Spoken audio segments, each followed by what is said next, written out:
하나님 말씀은 마태복음 19장 3절부터 12절까지 말씀입니다. 마태복음 19장 3절부터 12절 3절부터 12절까지 말씀입니다.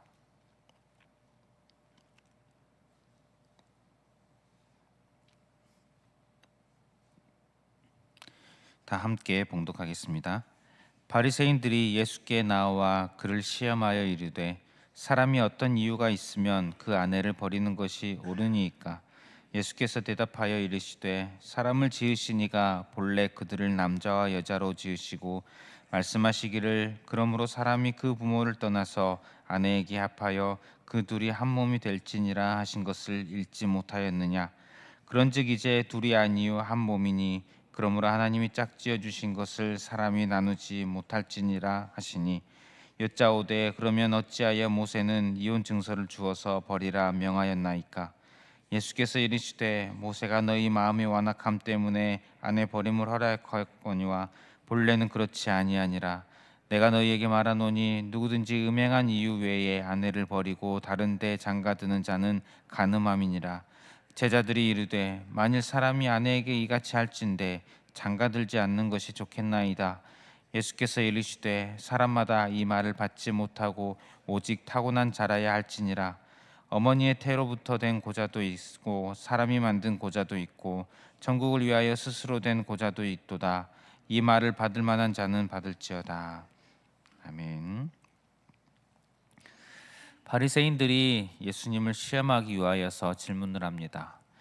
어떻게든 책 잡아서 비난하고 그러기 위한 질문이죠. 사람이 어떤 이유가 있으면 그 아내를 버리는 것이 옳으니까? 이혼에 관련된 질문입니다.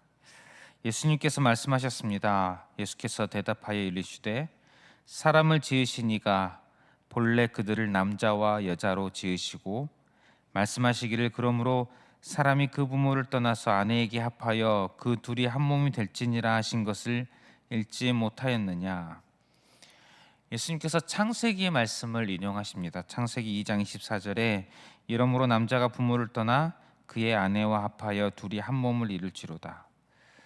이 말씀에 따른다면 결혼이라는 것은 하나님께서 만드신 신성한 것임을 우린 창세기를 통해 알 수가 있습니다. 그러하니 하나님께서 만드신 신성한 것이니 6절에 그런즉 이제 둘이 아니요 한 몸이니 그러므로 하나님이 짝지어 주신 것을 사람이 나누지 못할지니라. 하나님께서 만드신 결혼, 사람이 나눌 수 없다. 예수님의 답변은 이혼은 기본적으로 옳지 않다는 답변입니다. 하나님의 창조 질서에 맞지 않는다는 그런 말씀을 하고 있습니다. 그러자 바리새인들이 말합니다. 7절에 보면 그러면 어찌하여 모세는 이혼 증서를 주어서 버리라 명하였나이까? 신명기 24장에 이혼에 대한 규례가 나옵니다. 이혼이 가능한 그런 경우가 나옵니다. 예수님께서 말씀하십니다. 8절에 예수께서 이르시되 모세가 너희 마음의 완악함 때문에 아내 버림을 허락하였거니와 본래는 그렇지 아니하니라. 이혼이라는 것이 원래 하나님의 뜻이 아니다라는 것을 다시 말씀하십니다. 그럼에도 모세 율법에 이혼을 허용한 것은 너희의 악함 때문이다. 완악함 때문이다. 너희가 악해서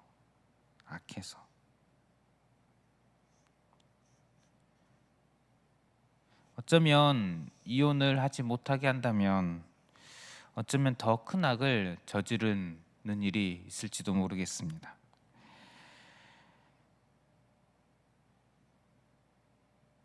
그들이 악함이 어찌나 큰지 이혼을 특별한 경우에 허용을 하는 것까지도 그들은 악용하고 있습니다.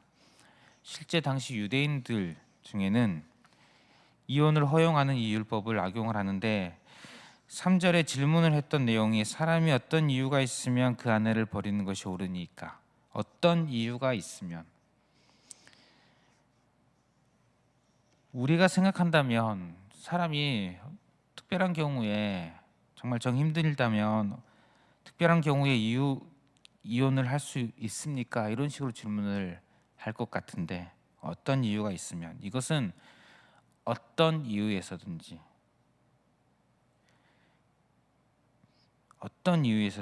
즉 어떤 이유만 있다면 모든 경우에 다 허용이 되느냐, 이런 식으로 질문을 합니다. 괜히 나오는 질문이 아닙니다. 바리새인들 중에는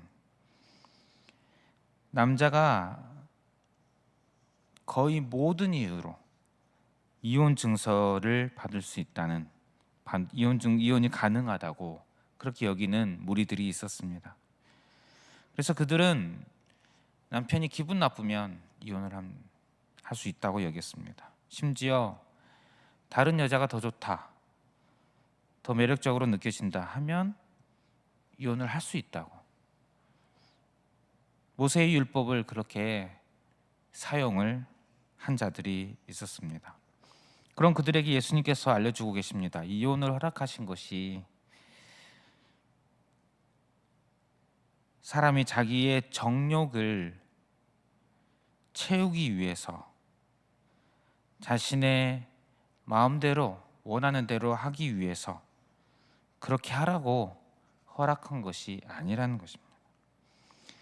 이혼은 하나님께서 기뻐하시는 것이 아닌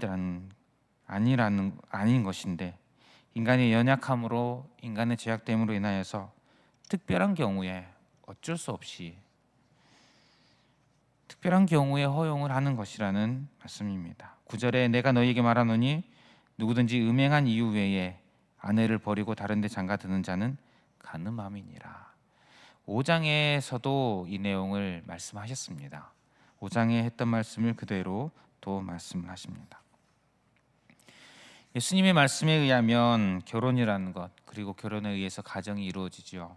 이것이 하나님께서 만드신 신성한 것이라는 것을 우리는 발견을 합니다.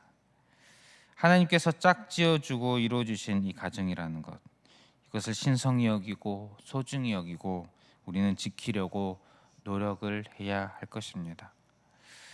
이런 예수님의 말씀에 제자들이 질문을 합니다. 10절에 보면 제자들이 이르되 만일 사람이 아내에게 이같이 할진대 장가들지 않는 것이 좋겠나이다. 차라리 이런 정도라면 차라리 결혼하지 않는 것이 더 낫지 않겠습니까?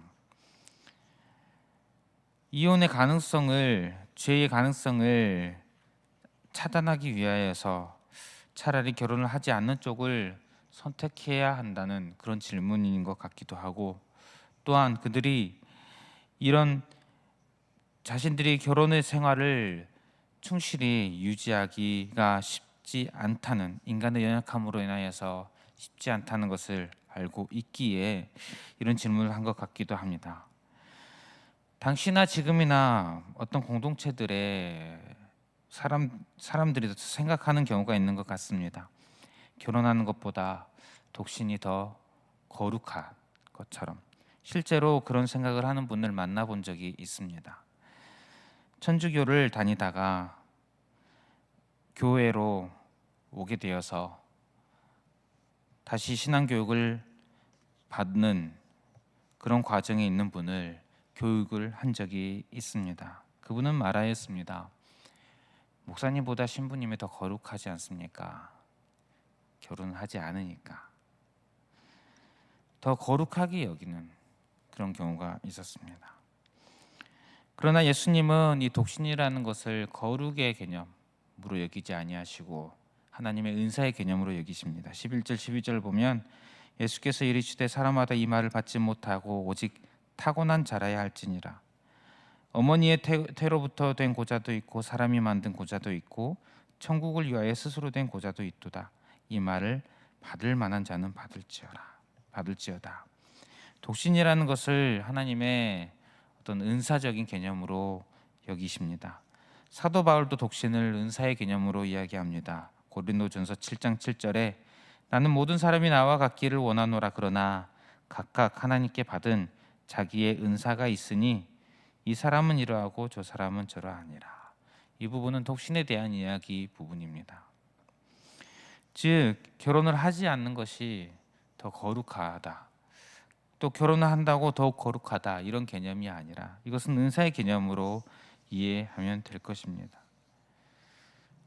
오히려 결혼이라는 것은 앞에서 보았듯이 신성한 것입니다. 참으로 귀한 것이고 하나님께서 만드신 소중한 것입니다. 그런데 우리 인간의 연약함으로 인하여서, 악함으로 인하여서 이혼이라는 것이 일어날 때가 있고, 이혼뿐만 아니라 가정에는 수많은 문제들이 있습니다. 이 신성한 가정에, 하나님께서 만든 가정에 참 우리의 약함으로 인하여서 참 많은 문제들이 있다는 사실 문제가 없는 가정이 어디 있겠습니까? 모든 가정에는 크고 작은 문제들이 있는 줄 압니다. 우리 그리스도인들은 그런 가정의 문제들을 바라볼 때에 어떻게 해야겠습니까?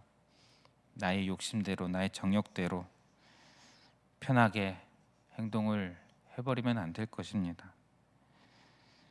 이 가정이라는 것이 주님께서 만드신 신성한 소중한 것이기에 주님 안에서 이 문제들을 해결해 나갈 수 있도록, 주님께서 이 문제들을, 가정의 문제들을 해결해 주시도록 우리가 하나님 앞에 구해야 하지 않겠습니까?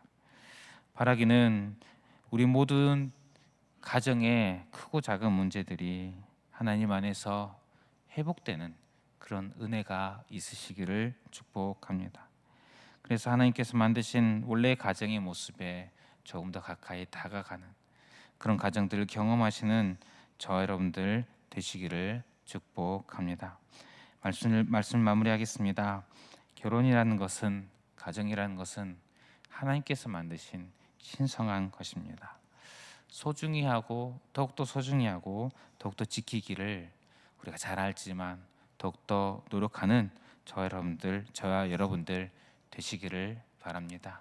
또한 가정의 여러 가지 문제들, 크고 작은 문제들 주 안에서 해결받고 천국을 누리는 경험들이 날마다 있으시기를 축복합니다. 말씀을 기억하면서 기도하실 때에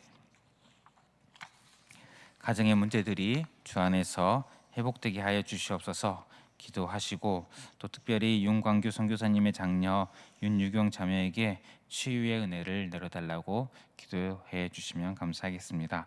다 함께 기도하시고, 주어진 기도 제목들 가지고 기도하시고 개인의 기도 제목으로 기도하겠습니다.